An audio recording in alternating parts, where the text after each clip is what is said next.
The dungeons have officially been opened. Welcome back to the Day Trip channel. We are gonna continue our lore series today. Of course, we're diving into the new baddie, the one, the only Lich King Vecna from D&D. Yes, I know, we're not getting Stranger Things Vecna. I'm still holding hope that we might get a Vecna skin from Stranger Things as a legendary cosmetic. That would be sick, but that's not what we're here to talk about today. My fellow fog dwellers, we are here to discuss the background, the lore of Vecna. Vecna, or the Lich, is one of 36 killers currently featured in Dead by Daylight. He will be introduced as the killer of Chapter 32, Dungeons and Dragons, a chapter DLC to be released on June 3rd, 2024. Few dare speak the Lich's true name, for fear that he may hear, or worse. His personal perks, weave attunement, languid touch, and dark arrogance allow him to exploit used items, exhaust those who disturb the crows, and increase his vaulting speed. The lore of Vecna, the Whispered One, Lord of the Rotted Tower, the Master of Secrets. Few dare speak his true name, for fear that he may hear, or worse. Even as a young wizard, Vecna's command of magic was matched by none. While others spent decades committing to and perfecting one school of magic, he effortlessly mastered each one of them. After his mother's execution for witchcraft, his focus became obsession as he poured the most of his study into the darkest school of magic, necromancy, the magic of life and death. As his power grew, so did his ambition. Over the centuries, he shed his mortal shell and ascended to lichdom. His power gave rise to a great empire, ruled over from his rotted tower. His thirst for dark knowledge to fill the book of vile darkness led him to many realms and planes. But it was in his own realm, one of his servants found something, a spell, perhaps torn from an ancient tome, written in a language he had never seen. From it, he could sense an incredible dark energy. Without any document of the language, he had to spend months painstakingly analyzing its syntax, its phonetics, its form. He documented every stroke of letter, scrutinizing and theorizing on their meanings, and a massive book hidden in his chambers. When his lieutenants came to him with problems in their domain, Vecna told them to deal with it themselves. He had more important matters to attend to. Countless nights were spent memorizing the strange script, attempting to make sense of it. Only occasionally would he leave his keep to investigate the rumors of people who had disappeared without a trace in the night. At these scenes, he could sense the same foreign magic that emanated from the torn page. He was convinced that whatever was killing these people had also written a strange script. He was confounded, which made him furious. The scenes, few and far between, had no pattern, no common motive, no sign of struggle, no body, and only a lingering hum of dark energy. To what end did they need these bodies? One dark night, he had a breakthrough. A word he had been interpreting as dying made more sense as disappearing. Perhaps these people were not being killed at all. Perhaps they were being taken alive. He applied this substitution through his notes, and everything seemed to fall into place. He copied what he'd learned to a fresh piece of parchment, written phonetically. He began to speak the words aloud, and the room darkened.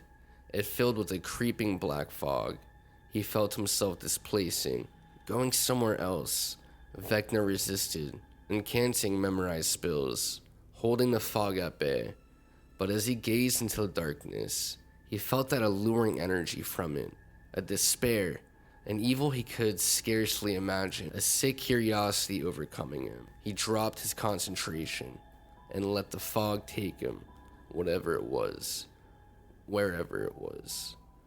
He understood that the only way to harness it was to submit to it.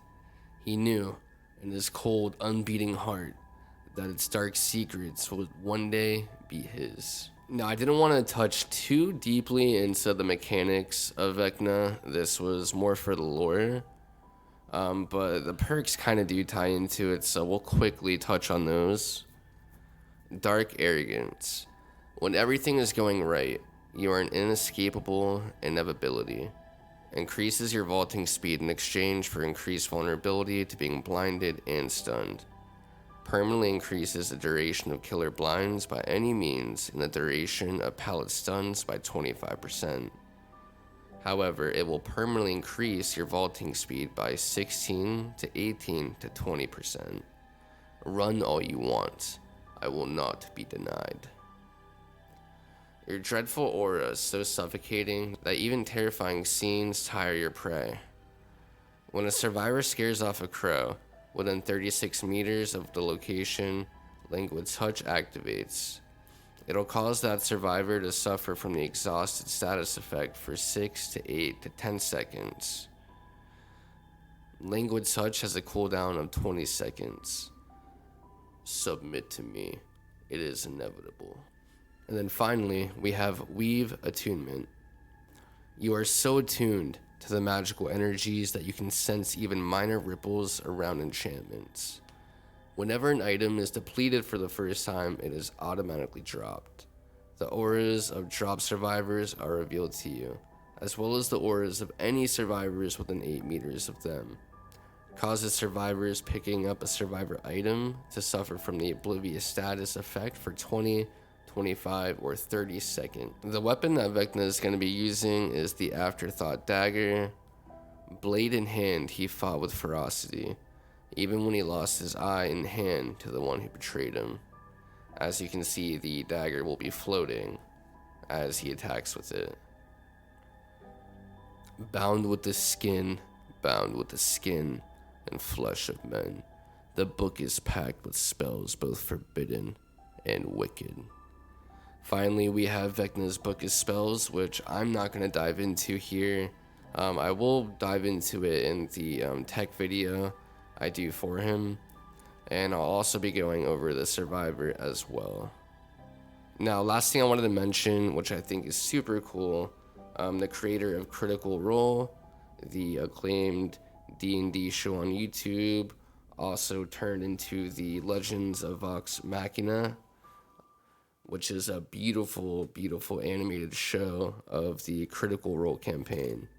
So yeah, Max Mercer will be voicing Vecna, which I think is absolutely genius to keep the connection between the IPs and also shed some light onto what Max Mercer has done in the independent D&D community. To see it all coalesce together here in the fog is pretty damn cool to see. Now, the only information we really have not gotten yet is how or why the entity has gotten Vecna. As you guys know, I do like to tie in each killer and how they have interacted with the entity or how they found their way into the realm. And hopefully I'll have that information for you guys soon. But again, thank you so much for watching. If you enjoyed the video, please leave a like. It really does help. And consider leaving a little sub. Help this small YouTuber spread his wings and grow. If you think I deserve it. If not, it's all good, and I'll see you guys in the next one. Or in the fog if we run into each other. Either way, I'll see you guys.